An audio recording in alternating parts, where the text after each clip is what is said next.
नमस्कार मंडळी, आजचा आपला टॉपिक आहे बाळाला काजळ घालावे का?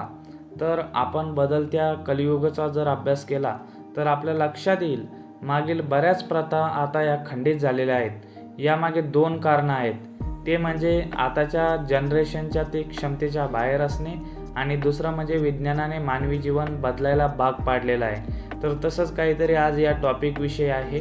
तर मंडळी, चॅनलवर नवीन असाल तर अशाच बाळाच्या आरोग्यासाठी व नवनवीन माहिती मिळवण्यासाठी चॅनलला सबस्क्राईब करून बेल आयकॉन प्रेस करा। तर मंडळी, बाळाला लोक काजळ का घालतात?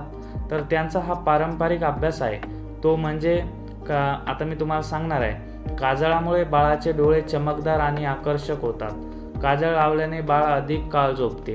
काजळ लावल्याने कोणाचीही बाळाला वाईट नजर लागत नाही। घरगुती काजळ बाळासाठी सुरक्षित असते। काजळ लावल्याने दृष्टीही वाढते, असा या मागील पिढीचा समज आहे। परंतु मंडळी, याला कोणताही शास्त्रीय वैज्ञानिक आधार उपलब्ध नाही। तर आता आपण बघू विज्ञान बाळाच्या काजळाबद्दल काय प्रतिक्रिया देते। तर आताच्या मातेची व शिशूची रोगप्रतिकारक शक्ती ही मागील पिढीपेक्षा कमी असते। आता 70% महिलेची डिलिव्हरी सिझरने होते। याचं कारण बदलती केमिकलयुक्त जीवनशैली। तर आता बघू आपण बाळाला काजळ का घालू नये।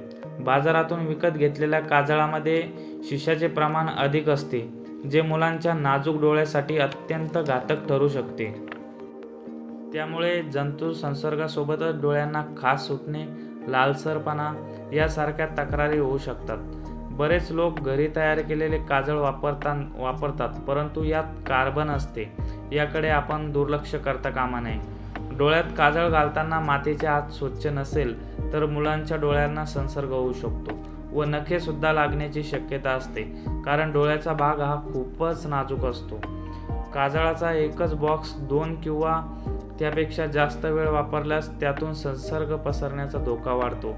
आंघोळ करताना काजळ पसरून डोळ्यात जाऊ शकते व डोळे उघडण्यास अडथळा आणू शकतात, ज्यामुळे संसर्ग होण्याची शक्यता वाढते। चुकून जर काजळ तोंडातून आणि नाकातून बाळाच्या शरीरात गेले तर अनेक गंभीर समस्या उद्भवू शकतात।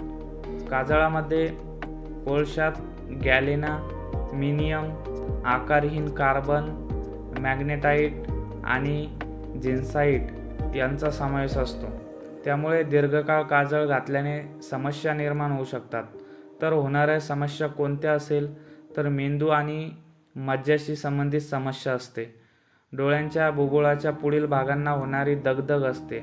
मूत्रपिंडाशी धोकादायक आपल्याला एखादा त्रास होऊ शकतो। हृदयाच्या समस्या होऊ शकतात। शिशाच्या विषामुळे अशक्तपणा आणि न्यूरोलॉजिकल बाळाचे नुकसान होऊ शकते।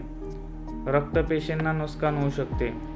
मुलांमध्ये कमी ऐकू राहू शकते, यामुळे चिडचिड सुद्धा होऊ शकते।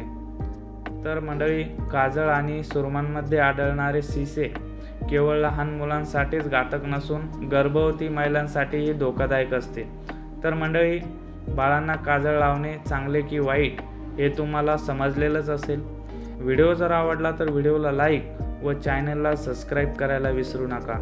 धन्यवाद।